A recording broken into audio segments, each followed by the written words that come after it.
أعوذ بالله من الشيطان الرجيم بسم الله الرحمن الرحيم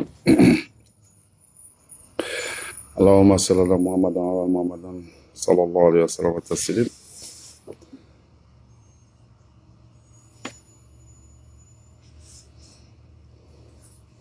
Je ne saurais commencer ce prêche sans remercier Allah subhanahu wa ta'ala de m'avoir fait donner cette belle journée de lundi.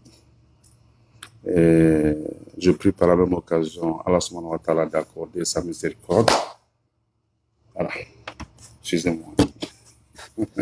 D'accorder sa miséricorde, sa grâce et ses bénédictions à notre prophète Mohammed alayhi salatu wassalam, à sa famille et à tous ses sahaba et aussi à tous ceux qui le suivront jusqu'au jour de la résurrection. Inch'Allah, amen.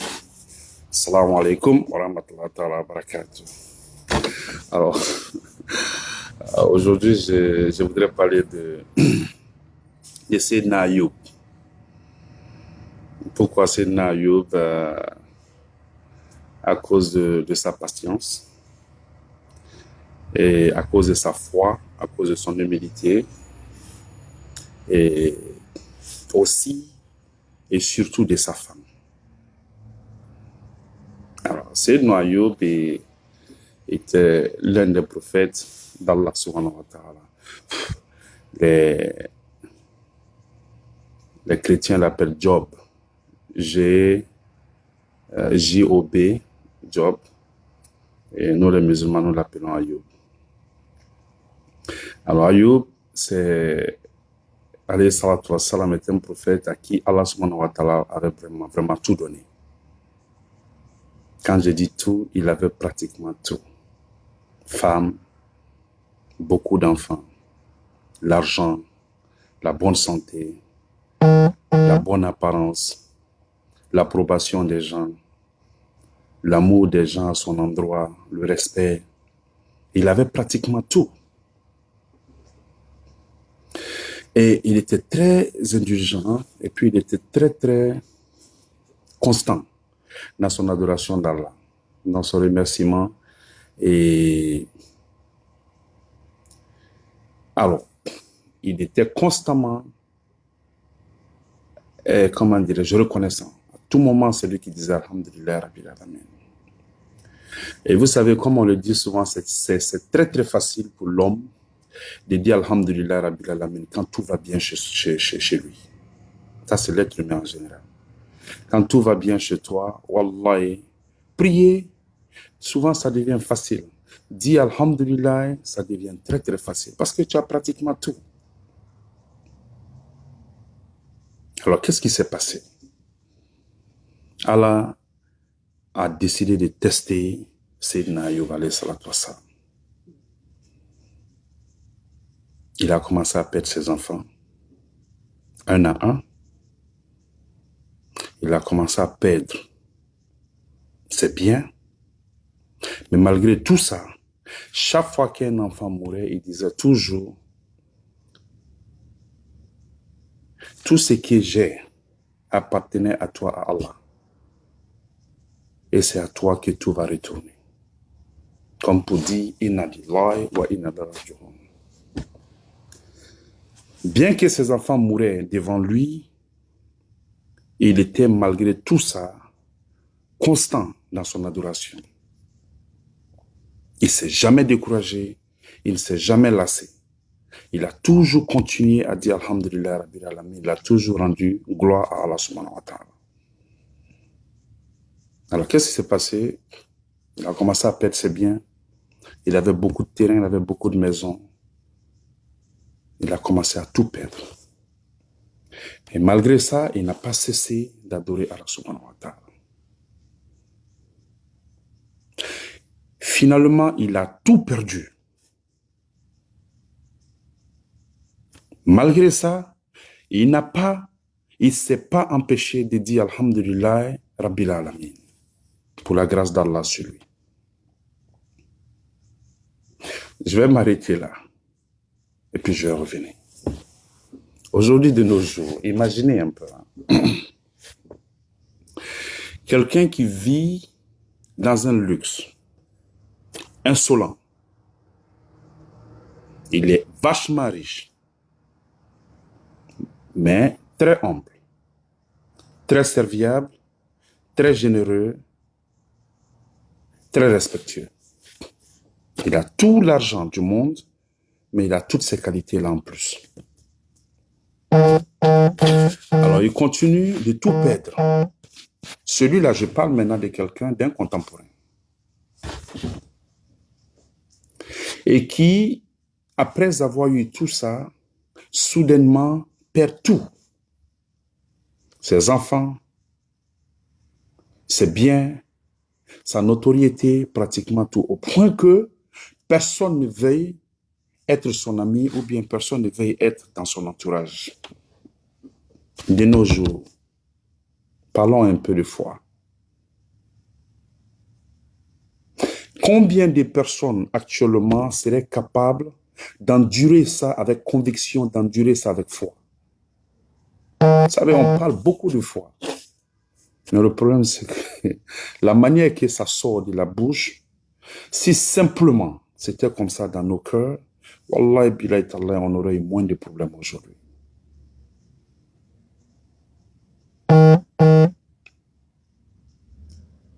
Ça nous arrive simplement, pourquoi? Parce qu'on se dit, wa alaykoum salam wa rahmatullahi wa barakatuh.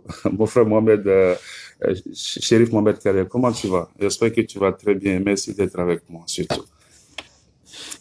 Donc, de nos jours, comme j'étais en train de le dire tout à l'heure, perdre tout ça et puis garder toujours son iman, sa foi et puis sa patience. Avoir sabr et reconnaître que tout ce que j'ai perdu était d'Allah. Et si c'est reparti à Allah. Mais de nos jours, combien de personnes? On parle de foi. Que Dieu nous donne la foi. Alors, Ayoub alayhi salatu wassalam a enduré tout ça. Il a pratiquement tout perdu. Et qu'est-ce qui se passe? Il se retrouve sans enfant, sans argent, sans matériel. Tout ce qu'il avait, tous les biens qu'il avait, il a pratiquement tout perdu. La seule chose qui est restée avec lui, c'était qui? C'était sa femme, Rahma. Que Dieu soit satisfait d'elle. Que Dieu soit satisfait d'elle. Tout, il a pratiquement tout perdu, souffert. Elle est restée à ses côtés. Et en plus d'avoir perdu le matériel et les enfants, tout ça, Allah l'a affligé avec quoi? Avec les maladies. Pas une seule, avec des maladies. Son état de santé a commencé à se détériorer. Écoutez très bien cette histoire. Son état de santé a commencé à se détériorer. Donc, Wallah, malgré tout ça, il n'a jamais perdu espoir en Allah subhanahu wa ta'ala. Il n'a jamais perdu espoir. Il a toujours persévéré, il a toujours persisté, il a toujours insisté. Il a toujours dit qu'Allah subhanahu wa ta'ala est en train de l'affliger parce qu'il l'aime. Parce que lui n'avait rien donné à Allah subhanahu wa ta'ala pour que Allah le bénisse avec tout ce qu'il avait. Alors il se dit qu'il n'a rien fait à Allah pour que Allah l'afflige. Ce qui veut dire que quand tu es content, quand Allah te fait don de bien, mais il faut être content quand il t'afflige. Parce que qu'est-ce que moi, Karim, je peux donner à Allah subhanahu wa ta'ala pour qu'il me bénisse avec des millions? Quelle prière, moi, je vais faire que le pauvre ne peut pas faire? Quel nom d'Allah subhanahu wa ta'ala, moi, Karim, j'ai que les autres n'ont pas pour que Allah me bénisse avec des millions? Ça, c'est la question qu'on doit se poser souvent. On va voir des gens qui nous font croire qu'eux, ils ont le nom d'Allah. Que c'est eux, ils peuvent nous rendre riches. Mais celui qui peut, moi, Karim, me rendre riche, pourquoi a-t-il besoin de moi, mon argent, pour travailler? On ne s'est jamais posé cette question. Le marabout qui dit que moi, il peut me rendre riche parce qu'il a le nom d'Allah subhanahu wa ta'ala pour avoir de l'argent. Et lui, il est assis, en train de souffrir. Il n'attend que moi, mon argent, pour donner la dépense à sa femme pour aller au marché. Mais si lui, il avait le nom d'Allah pour devenir riche, mais il ne serait pas assis quelque part. La richesse, Allah la donne à qui il veut. Et l'affliction, Allah la met sur qui il veut. L'affliction n'est pas une malédiction. Quand tu es malade, ce n'est pas une malédiction. Dans la maladie, il y a du bien, si simplement nous savions. Parce que la maladie te rapproche d'Allah. La maladie augmente ton iman. La maladie augmente ta façon d'adorer Allah. Wallahi billahi tallahi. Celui qui est malade, celui qui a mal la nuit, qu'est-ce qu'il fait? Allah, ya Allah, ya Allah, ya Allah, ya Allah, ya Allah. Vous savez que ça, c'est une bénédiction? Dire ya Allah, ya Rasul, ya Allah, ya Karim, ya Allah, ya Aziz, ya Allah. Tout ça, c'est une façon de glorifier Allah subhanahu wa ta'ala. Est-ce qu'il y a quelqu'un qui glorifie Allah subhanahu wa ta'ala plus que quelqu'un qui est en train de souffrir, quelqu'un qui est en peine? Combien de fois, quand ça va chez toi, tu dis Ya Allah, Ya Aziz, Ya Kudus, Ya Rahman, Ya Rahim. Combien de fois tu le dis quand ça va chez toi?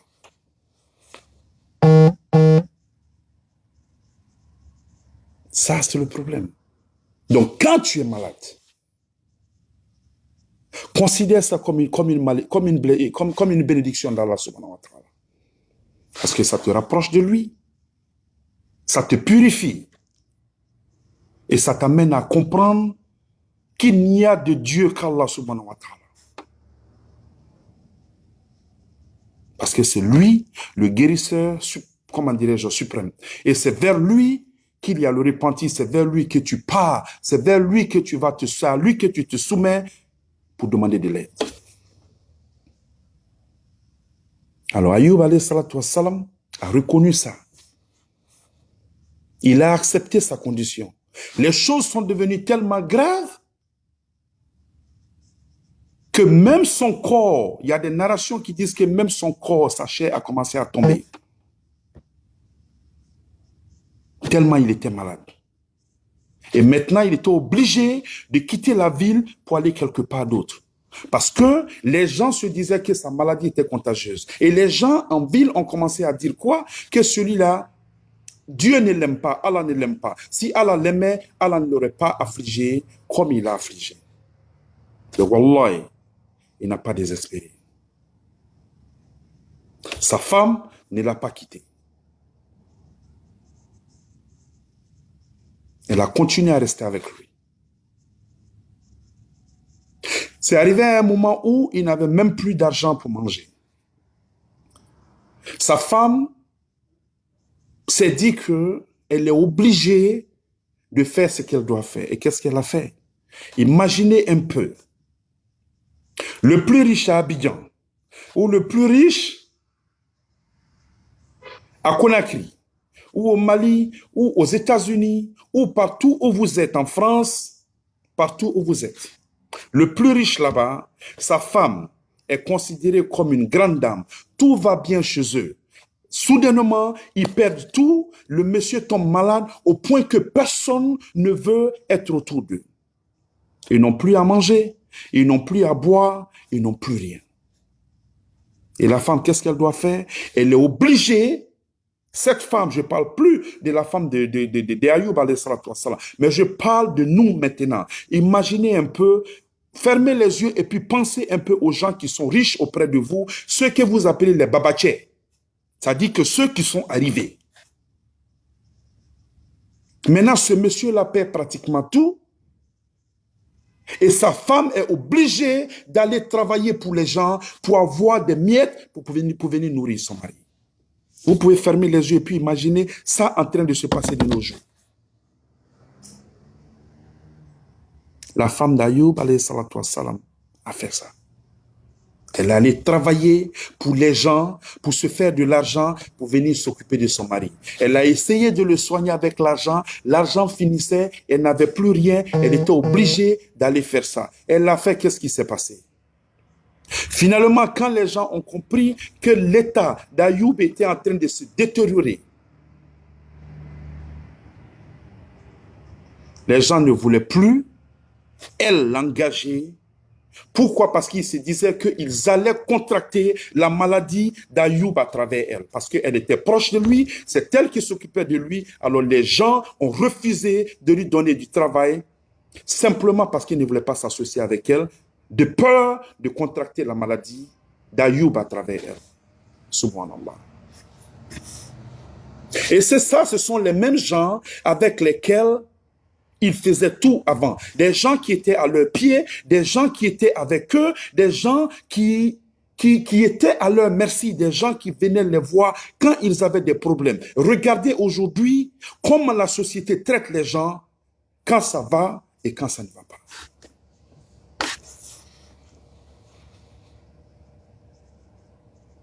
Regardez un peu comment la société traite les gens quand ça va, quand ça ne va pas.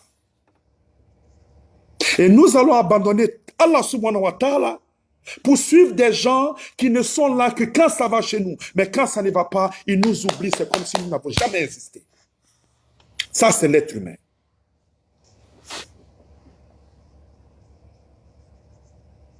Vous n'avez pas peur?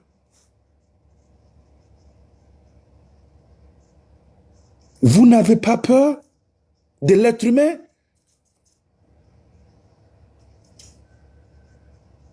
Allahu Akbar. Les gens ont refusé de lui donner du travail.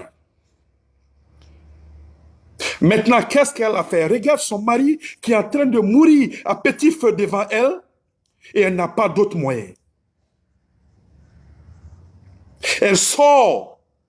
Elle va se raser un côté, elle va se raser la tête, un côté de sa tête pour vendre ses cheveux pour venir s'occuper de son mari. Vous les femmes qui me suivez, vous voulez vous marier? Vous parlez de vertuosité. Vous parlez d'être femme vertueuse. Voilà une femme vertueuse.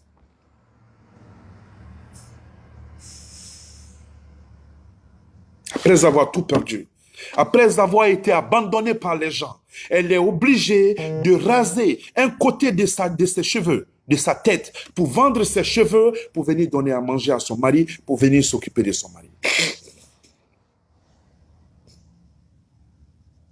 Elle arrive, Ayoub lui demande, je sais que les gens ne veulent pas de toi. Les gens ne veulent pas te donner du boulot. Je sais que tu n'as pas d'autres moyens pour te faire de l'argent. Comment tu as eu cette nourriture que tu m'as envoyée? Elle ne peut pas lui répondre parce qu'elle ne veut pas lui mentir. Il insiste, elle ne lui répond pas. L'argent finit.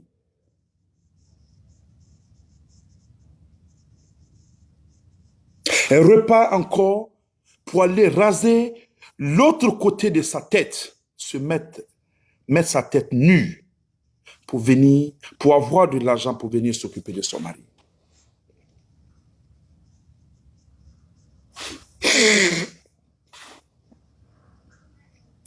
Elle arrive, Sayyidina Ayoub la voit. Il insiste, cette fois-ci, ne voulant pas lui mentir, qu'est-ce qu'elle a fait? Elle avait son hijab. Elle a enlevé son hijab sur la tête, comme je vais le faire là. Elle a enlevé son hijab sur la tête, elle était couverte, comme ça. Elle a enlevé son hijab sur la tête pour lui montrer ses cheveux.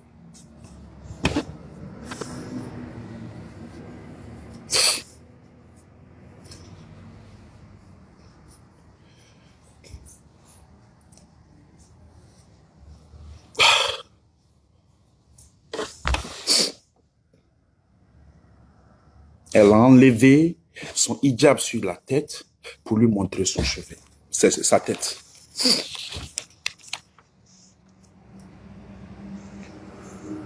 Quand il a vu ça, il était fâché.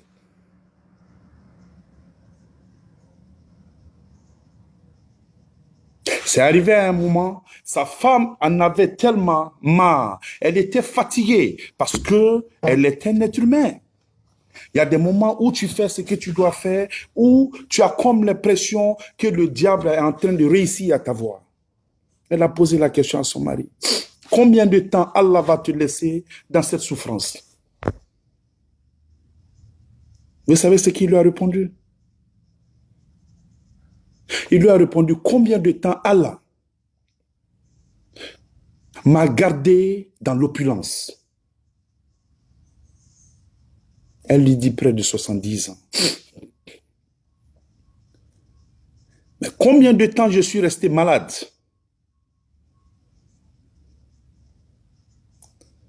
Même pas la moitié. Il dit alors, si Allah m'a gardé dans l'opulence pendant toutes ces années, et moi je suis actuellement dans la souffrance, et je n'ai même pas encore fait la moitié du temps que moi j'ai fait dans l'opulence, wallahi, on ne doit pas désespérer d'Allah subhanahu wa ta'ala. La foi. La ilaha illallah Muhammad Rasulullah. Il a toujours continué à appeler Allah subhanahu wa ta'ala. Il a toujours continué à appeler Allah subhanahu wa ta'ala. Et Allah lui dit, dans la sourate 21, versets 84 et 83, et il a écrit, et Job, quand il implora son Seigneur, il dit, le mal m'a touché, mais toi, tu es le plus miséricordieux des miséricordieux. Ça, c'est le doigt qu'il a fait. Le mal m'a touché, mais toi, Allah, tu es le plus miséricordieux des miséricordieux. Ce qui veut dire qu'il n'a jamais désespéré de la miséricorde d'Allah subhanahu wa ta'ala.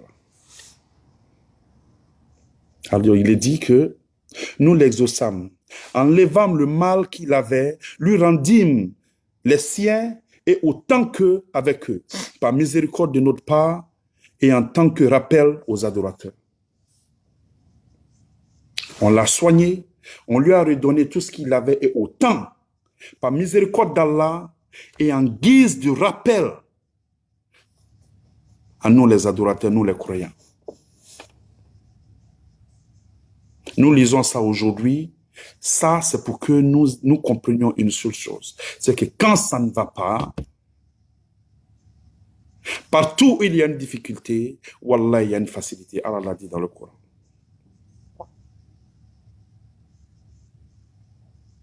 Quand ça ne va pas, il faut accepter que la calamité qui est sur toi n'est venue que d'Allah et que personne d'autre ne peut l'enlever. Ni un marabout, ni un faux voyant, personne ne peut t'aider en dehors d'Allah subhanahu wa ta'ala.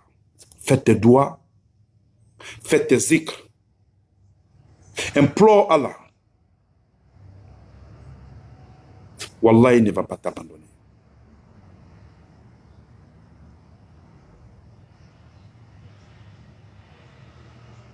Et on nous dit ici, dans la sourate 38, 41, 44, on dit, rappelle-toi Job, notre serviteur, lorsqu'il appela son Seigneur, le diable m'a affligé. Le diable m'a infligé détresse et souffrance.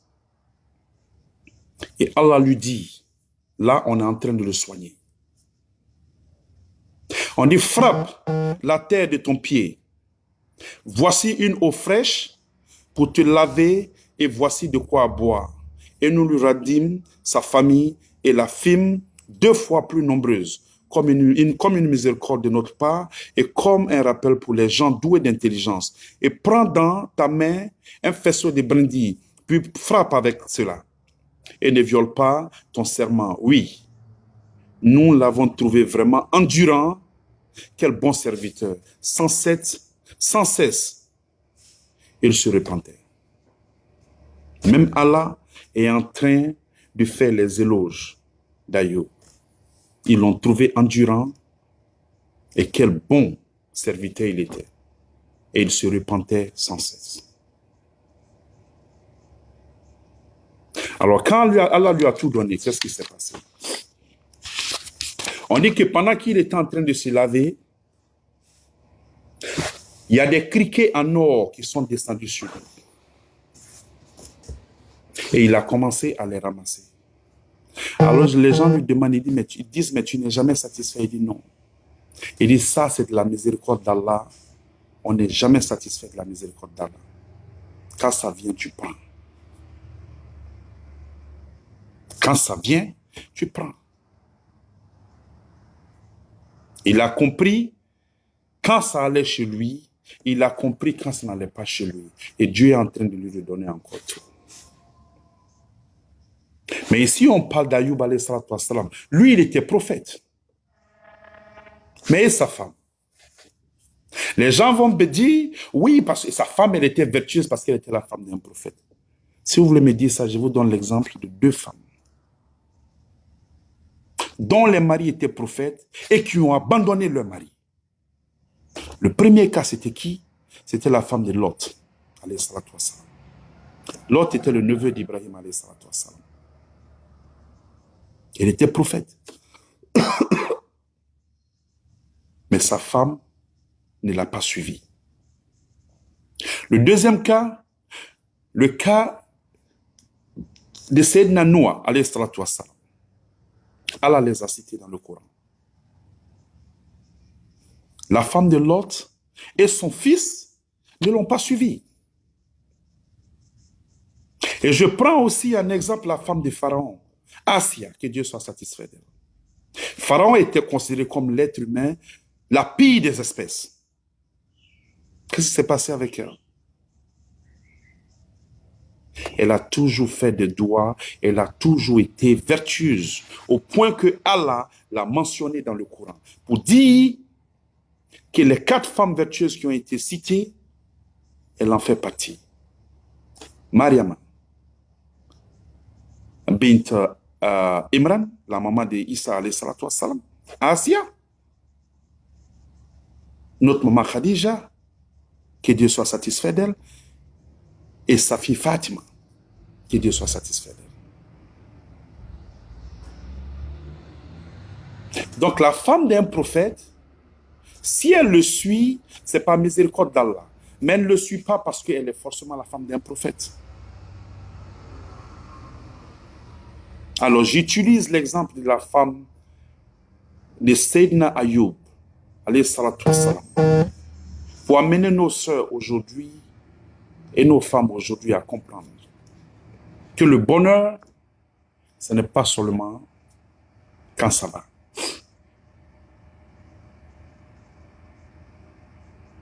Quand tu dis que je marie celui-là pour le meilleur et pour le pire, quand ça ne va pas, il faut rester.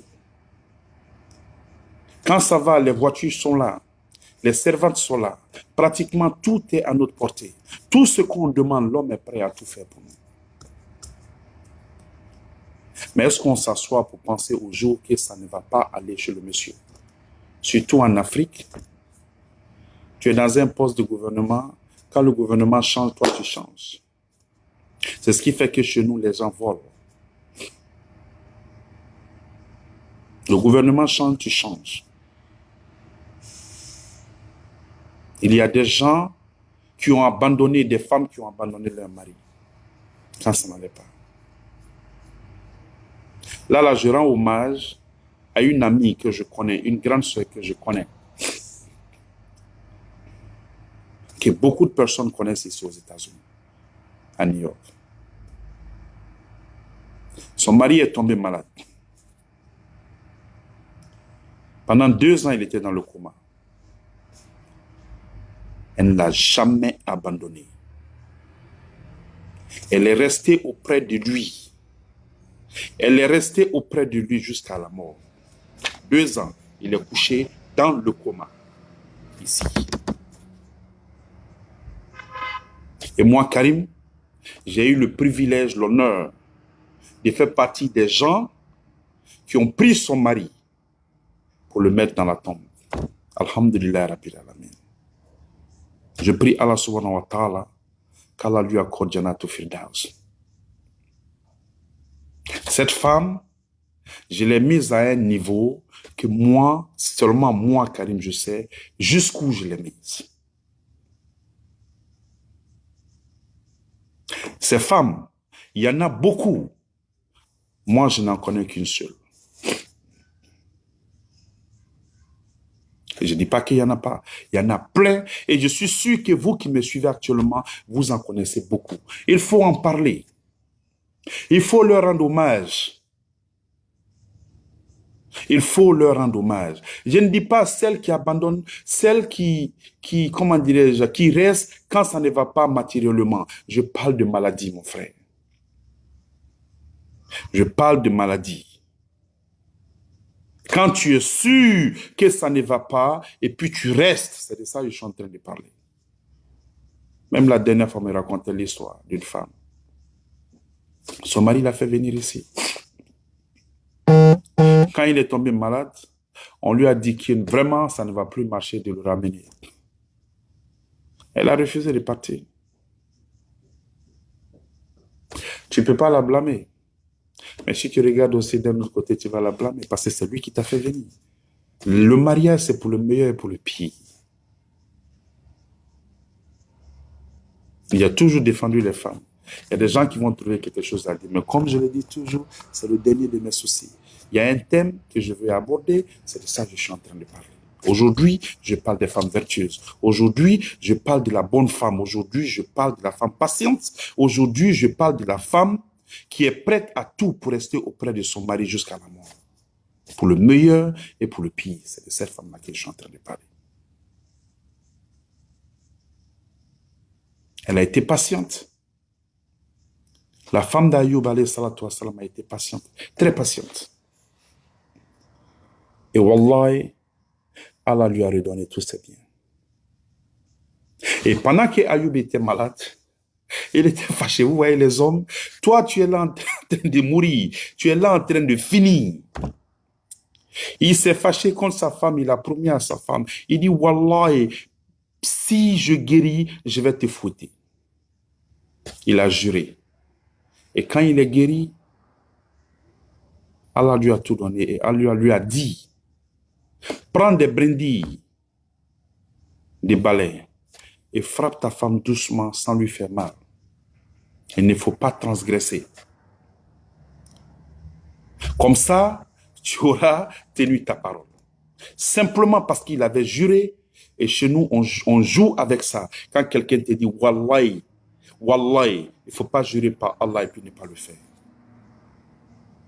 Et c'est ce que je lisais tout à l'heure.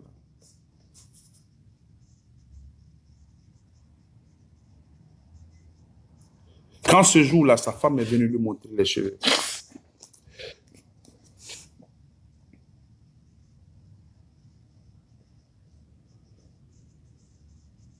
Quand sa femme est venue lui montrer les cheveux, il était vraiment fâché. Mais comme il avait promis, Allah lui a promis, il avait juré, Allah l'a aidé à tenir, comment dirais-je, sa parole. Il a pris ses brindilles de balai, il lui a donné un coup, et puis c'est fini. Il a repris sa vie, Allah lui a donné encore des enfants plus nombreux, des biens plus nombreux, sa femme, et ils étaient maintenant dans une opulence qui était encore plus grande que celle qu'ils avaient avant.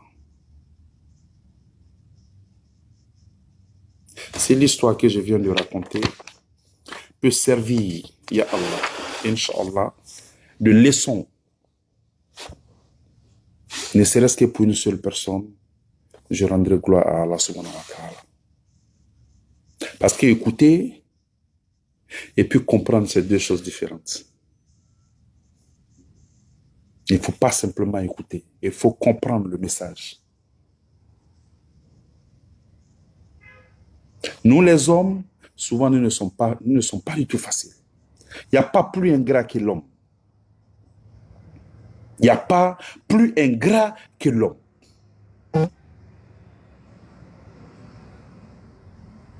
Mais une bonne femme, wallah, elle peut changer un mauvais homme. Un mauvais homme. Une très bonne femme, wallah, je suis sûr qu'une très bonne femme peut changer un mauvais homme. L'homme n'est pas gentil, l'homme est très ingrat, j'en ai vu ici. Des hommes qui ont galéré, que moi, Karim, je connais. Galéré, quand je te dis galéré, ici à New York. Ils ont eu un peu d'argent. Wallahi, je jure par Allah qui détient mon âme. Ils ont eu un peu d'argent, ils ont abandonné leur femme et puis les enfants et puis ils sont partis. J'en connais. C'est déplorable, mais ça existe.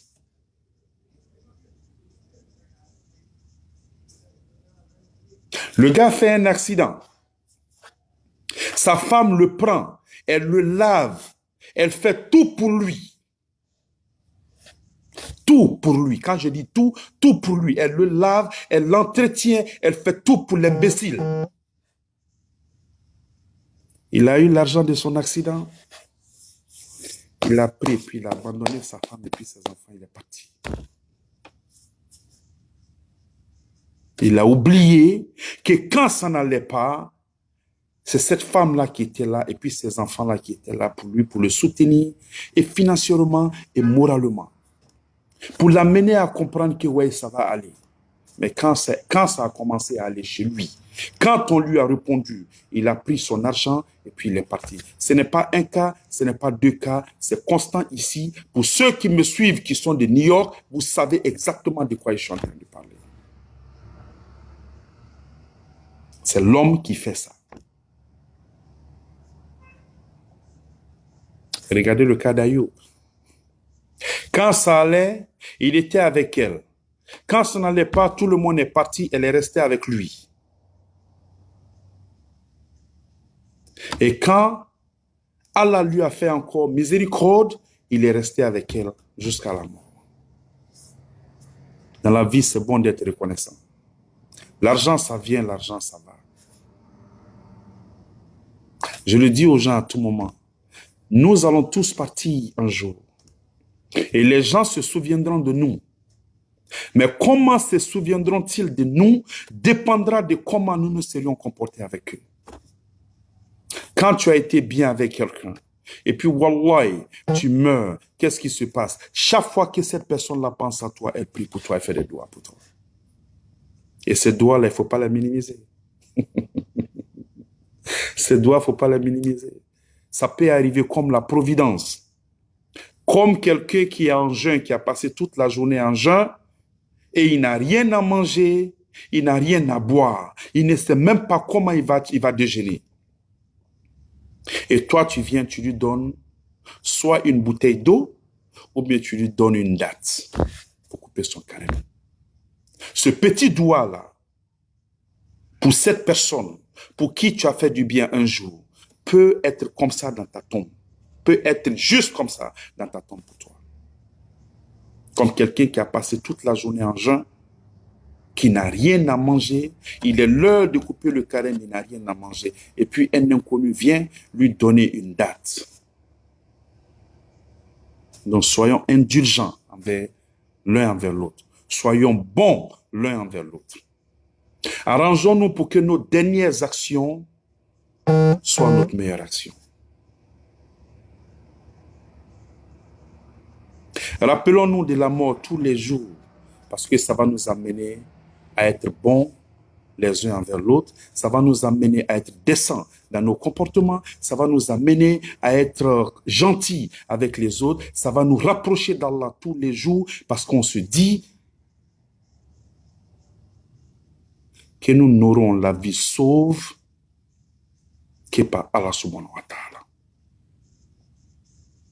Et comment Allah va te faire miséricorde si toi, tu n'es pas assidu à la prière, si toi, tu n'es pas bien dans tes actions, quand tu n'es pas bien avec les autres, avec les gens, avec les orphelins, avec les veuves, quand tu n'es pas bien avec ton entourage, comment toi, tu espères la miséricorde d'Allah, la grâce d'Allah, pendant que toi, tu as l'opportunité d'être gracieux, d'être bien avec les autres, et toi, tu refuses.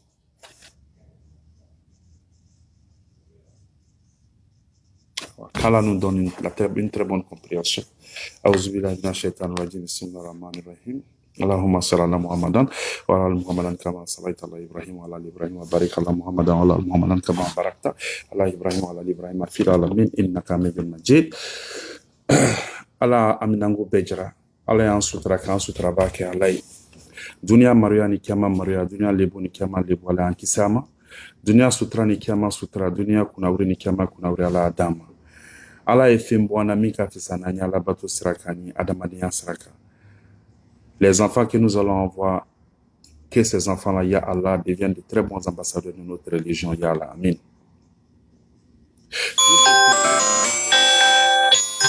Je demande à Allah subhanahu wa ta'ala de mettre la baraka dans tout ce que nous allons entreprendre.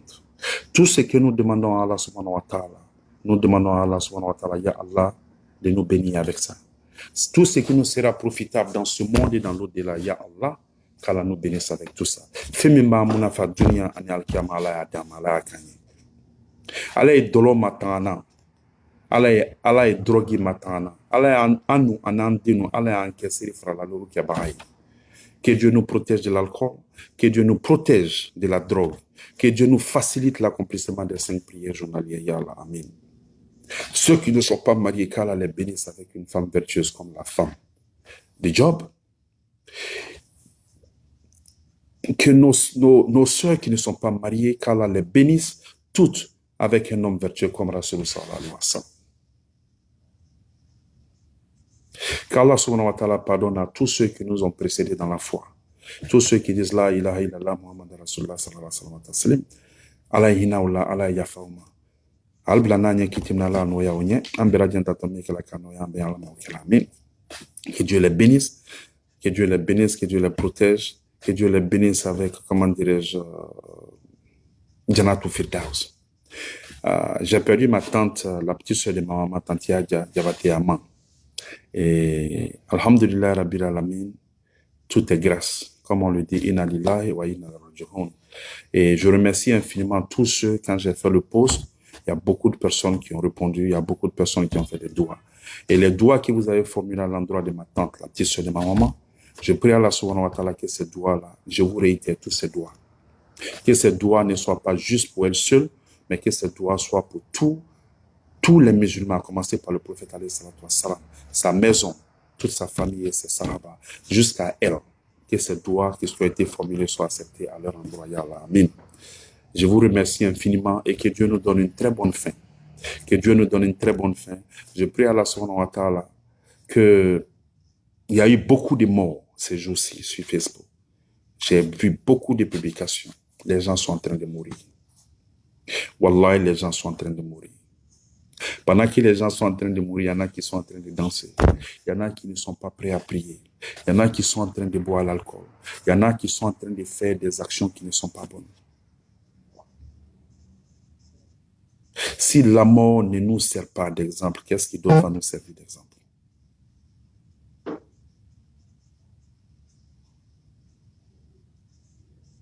Que Dieu nous donne une bonne compréhension. Je l'ai dit la dernière fois, mais je ne vais pas revenir là-dessus. J'ai été un peu trop long. Il est 7 heures, j'ai à Garago, je dois partir. Alors, merci infiniment à vous qui me suivez régulièrement. Il y a des gens qui m'ont écrit, il y a longtemps, tu n'as pas fait de prêches, tout ça. J'ai perdu ma tante et puis et c'était un peu difficile, seulement ça c'est ma nature à moi. Et ceux qui me connaissent comprendront que quand ça ne va pas, je suis vraiment dans mon coin, ou bien je m'occupe d'autres choses. Mais alhamdulillah rabbil alamin, et que tous ceux aussi qui ont perdu des parents dernièrement, qui ont posté sur Facebook, qu'Allah vous donne, ya Allah, amin, et à moi et à vous tous, une très bonne foi, et une très bonne compréhension et sabar pour endurer cette épreuve avec comment dirais-je, avec foi, Inch'Allah, amin. Qu'Allah pardonne à tous vos parents qui sont décédés, tous les décès que nous avons vus dernièrement sur Facebook, ya Allah, qu'Allah pardonne à eux tous. Que les doigts qui ont été formulés aussi vont à leur endroit, Inch'Allah, amin. Ça, c'est la chose la plus difficile, perdre quelqu'un. Mais quand tu regardes, tu te dis toujours, alhamdulillah, rabbil alamin. Quand tu perds quelqu'un, c'est toujours un rappel. Le mort, les doigts qu'on fait, ça va à l'endroit du mort. Ça, c'est vrai. Mais imaginez un peu, quand quelqu'un meurt, c'est toujours un rappel pour nous autres. La personne, elle est morte, elle est partie. La personne, elle est morte, elle est partie. La manière que nous allons déposer cette personne à sa tombe, c'est comme ça que nous allons être déposés un jour dans notre tombe. C'est un rappel. Alors, si tu vis, si tu es en vie jusqu'à présent, comme moi, est en train de me suivre actuellement, rends gloire à Allah subhanahu wa ta'ala. Profite de cet instant-là pour te rapprocher d'Allah par tous les moyens possibles. Il faut accroître l'ibada. La mort ne surprend personne, ça va venir par surprise.